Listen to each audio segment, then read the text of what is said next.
Hello everyone and welcome back to our channel. In today's video, I'll show you how you can transfer primary ownership of Google My Business profile. Let's get started.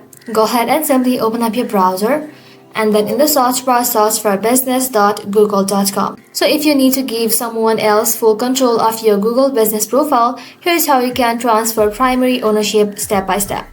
So inside here, you want to go ahead and simply log in with the account that currently holds the primary ownership of business, and then go ahead and simply select the business. Inside here, you want to go ahead and simply tap on this three dot, then select business profile settings. Inside here, you want to go ahead and select people and access. Right over here, tap onto it and then click on add.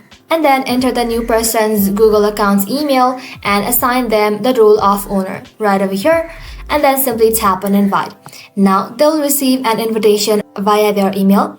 Ask the new owner to accept the invitation from their email or directly in the Google business dashboard, and once they are listed as an owner, click on their drop down next to their name and choose primary owner and confirm the transfer.